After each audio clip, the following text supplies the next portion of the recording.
انټرنیټ ولې بند شو په افغانستان کې او موږ تاسو د یو هوښیار انسان په حیث باندې د دې نه څه درس اخیستلی شو. ژوند چې دا عبارت ده له درسونو او له عبرتونو څخه. هغه څه چې موږ تاسو له ژوند څخه زده کوو له کتابونو او له انټرنیټ څخه شاید زده نه شو کړلی. د دې په خاطر باندې دا ویډیو تر اخره پورې وګورئ. انشاءالله لنډ ډول باندې زه تاسو ته دغه 3 مهمې خبرې کول غواړم چې شاید تاسو ته بل څوک ونه ښیي او نه به هم له تاسو له چا څخه واورئ. نو راځئ له هر څه نه مخکې اولنۍ خبره دا چې ما تاسو ته ویلې انټرنیټ ولې بند شو، اصلي وجه خو یې ما ته هم نه ده معلومه او ډېرو خلکو ته هم نه ده معلومه. والله عالم چې د څه د وجې نه به بند شوی وي، خو موږ او تاسو باید چې مهم درس له دې نه واخلو هغه دا ده چې په خپل ژوند کې باید متوازن واوسېږو. بیلنس، توازن باید زموږ او ستاسو برابر وي. یعنی که چېرته زموږ او ستاسو په ژوند کې جګې او ټیټې راځي، موږ او تاسو به برابر اوسېږو. موږ او تاسو به یو دم ترهیږو نه، موږ او تاسو به یو دم هر څه له لاسه نه ورکو. موږ او تاسو به ورخطا کېږو نه تر دې اندازې پورې چې یو دم بس کنځاوې شروع کړه، بدرت شروع کړه او غصه شه او ژاړه او یو دم ووایه چې ټول ژوند لاړ، تباه او برباد شوم او څوک چاته کنځاوې کوي او څوک یو بدرت وایي او څوک تحلیلونه کوي، په جب کې 500 افغانۍ نه وي، سهار و بېګا ته به حیراني او د ټول وطن د اقتصاد غم به ورسره وي.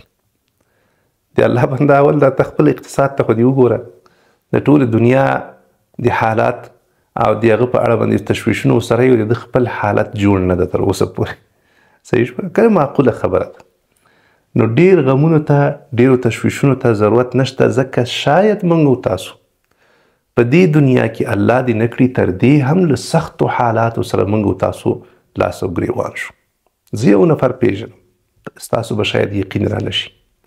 زه په خپله یو نفر پیژنم، تاسو یقین وکړئ چې په تیر نظام کې خارجیانو ورباندې بمبارونه کړي، دی د باندې وتلی و چېرته کار یو.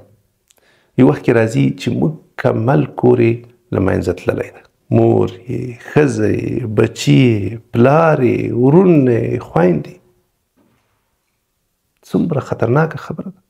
تاسو لږ په خپله باندې فکر وکړئ، الله دې نه کړي، الله دې نه کړي که چېرته په موږ او تاسو باندې دغه رقم حالت راسي، نو زموږ او ستاسو حالت به څنګه وي؟ الحمدلله هغه نفر اوس هم ژوندی ده، سم منظم ژوند یې روان ده.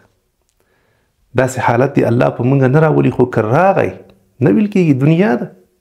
انټرنیټ پکې څه شی دی؟ داسې حالت په مقابل کې انټرنیټ څه شی دی د الله بندګان؟ صحیح ده چې د انټرنیټ په قطع کېدو باندې زښته ډېر خلک به متضرره شوي. چا قصه کوله وایي چې یو نفر زنګ وهلی د بل ته چې ته ځان صرف هغه ته راورسوله کوم ولایت نه راغلی ده.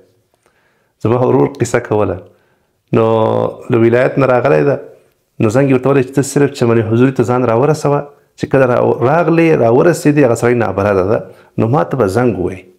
زنګ به راته ووایي، نو بیا به زه دروځم او بس تا به راواخلم له ځانه سره او را به شو. نو څنګه چې هغه رارسېدلی هغه وخت کې دا انټرنیټونه او د موبایلونه بند شوي دي. نو دا بیچاره وایي دا چمن حضوري څومره غټ تاوېده، اخر له پښو نه وغورځېده. نو بیا پسې رکشه نیولې ده، رکشه یې پسې نیولې ده، رکشه وایي تاوېده را تاوېده. نو خدای خبر چې هغه به څه رقم شوي وي. صحیح شوه؟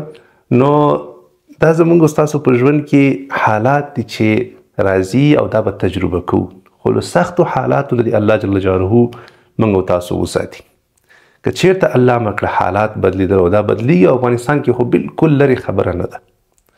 یو دم څه شی وشو بس ته مطمئن اوسېږه او خپل دغه ایمانیات، دا خپل فکر، دا خپل حوصله دا له لاسه مه بایله د الله بنده. صبر ولره او حوصله ولره، ګډوډۍ ته ځان مه ورکوه، ځان ګډوډوه مه.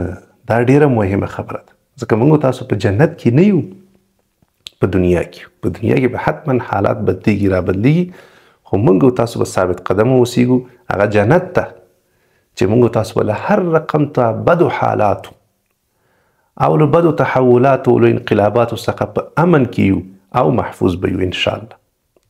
نو تاسو دا اولنی درس ده چې باید موږ تاسو یې زده کړو هغه دا ده چې په هر رقم حالاتو کې باید موږ تاسو متوازن اوسیږو، برابر اوسیږو، خپله حوصله، صبر او دغه کوم توازن چې دا له لاسه ورنکړو. بل مهم درس چې موږ تاسو یې اخلو له دغه حالاتو نه هغه دا ده چې باید موږ تاسو صرف خپل کارونه یوازې آنلاین پورې ونه تړو. او دا د دنیا هوښیار خلک هم دا خبره کوي چې ته باید په عین زمان کې یو څه آنلاین کاروبارونه ولري او یو څه آفلاین. یعنی هم باید آنلاین ته کاروبار وکړي، هم باید آفلاین ته کاروبار وکړي. یو څه تجارت، یو څه کاروبار باید ستا آنلاین دې پورې اړه ولري. یعنی داسې یو کاروبار ته وکړي چې ټول دنیا کې وچلیږي. ماشاءالله چې خلک شته دي. دا یو بهترین فرصت او موږ څومره یو بهترین وخت کې ژوند کوو چې ته یو دکان جوړ کړه، د دکان دروازې دې د ټولې دنیا پر مخ باندې خلاصې دي. په هر ځای کې تا ته اډر راځي او له هر ځای کې ستا مشتري موجود. هر چا ته ته خپل سامان رسولی شي. داسې پوه خلک، تکړه خلک شته دي چې هغوی دا رقم آنلاین کاروبارونه کوي، خو صرف دې ته نه دي ناست. صرف په آنلاین کاروبار باندې د تکیه نه ده وهلې، بلکې د دې ترڅنګ یې آفلاین کاروبار هم شروع کړی ده. نو که تاسو ډېر کارونه نشئ کولی، حتی اقل یو وړوکی کاروبار ولې نه یو څه آنلاین شروع کوي، یو څه آفلاین شروع کوي. د دې د خاطره چې الله مکړه که دلته څه مشکل جوړیږي دا خو به وي که نه؟ صحیح شوه؟ که دلته څه مشکل جوړیږي دا خو به وي. نو د دې وجې نه بیا انسان ډېر نه خرابیږي او نه متضرره کیږي. خو دا چې یو انسان ټول تمرکز، ټولې پیسې په یو ځای کې بندې کړي که نه، او هلته پکې څه خطر راشي، څه مشکل راشي، یو دم دی په ځمکه وورځي، دا بیا هوښیارتیا نه ده. تاسو کوشش په خپل ژوند کې وکړئ مخکې له دې نه چې الله مکړه داسې حالات بیا په موږ تاسو باندې راشي، باید یو څه مصروفیت تاسو آنلاین هم ولرئ او یو څه آفلاین هم ولرئ. نو بیا به انشاءالله ډېر نه متضرر کیږو. تر ټولو اخرنۍ او مهمه او قیمتي خبره او قیمتي شی چې موږ تاسو لرو هغه څه شی ده په دې ژوند کې؟ کله مو دا فکر کړی؟ انټرنیټ ده، هیواد ده، خپلوان دي، پیسې دي، څه شی ده؟ د الله بندگانو په یاد ولرئ چې تر ټولو قیمتي څیز، تر ټولو مهمترین څیز چې موږ تاسو باید په اړه فکر وکړو چې دا الله مکړه زموږ ستاسو له لاسه لاړ نشي، هغه څه شی ده؟ هغه ایمان ده. ایمان هغه د زړه قناعت چې موږ تاسو حاصل کړی ده. په چا باندې؟ په الله باندې. هغه باور چې موږ تاسو لرو په اسلام باندې، په قرآن باندې، په پیغمبر باندې محمد علیه الصلاة والسلام باندې. تر ټولو لویه سرمایه، تر ټولو لویه خزانه، تر ټولو غټه ملغلره چې موږ تاسو لرو هغه دا ایمان ده. که یو دم الله دې نه کړي داسې وخت راغی چې ټولې پیسې د لاسه لاړې، خالي لاس، الحمدلله ایمان خو در څخه نه ده تللی که تشویش دی هم نه کوه. انټرنیټ د باندې په کلي ډول باندې بند شو، موبایل بند شو، الله دې نه کړي. هر څه رابطې قطع شوي، ایمان الحمدلله ته اوس هم در سره ده. مهمه دا ده که هر څه دې له لاسه ورکړل خو چې دا شی له لاسه ورنه کړي، ته بیا هم کامیابې، ته بیا هم پاچا یې. نو خفه کېږئ ډېر مه دنیوي شیانو ته. مهمه دا ده چې موږ تاسو د دغه قیمتي څیز حفاظت وکړو، ځکه دا روښنایي ده، دا رڼا ده، دا اطمینان ده، دا خوشحالي ده او دا کامیابي ده. نه صرف په آخرت کې، په دنیا کې هم. چا سره چې دا ملغلره ده هغه واقعا چې سرمایه دار ده، واقعا چې پوی ده، واقعا چې هوښیار ده.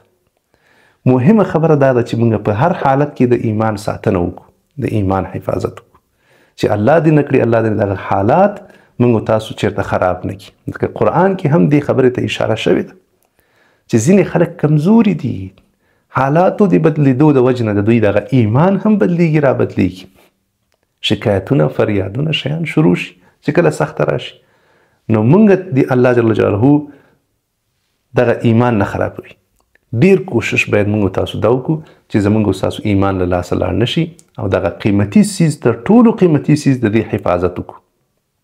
باقي دنیا ده، حالات به بدلیږي، را بدلیږي، موږ تاسو به هوښیارانه حرکت کوو او توازن به له لاسه نه ورکوو. آنلاین به هم فعالیت کوو او آفلاین به هم فعالیت کوو. الله جل جلاله دې موږ تاسو ته توفیق راکړي چې ښه مدیریت وکړو او انشاءالله د پرمختګ په لور باندې ښه قدمونه پورته کړو.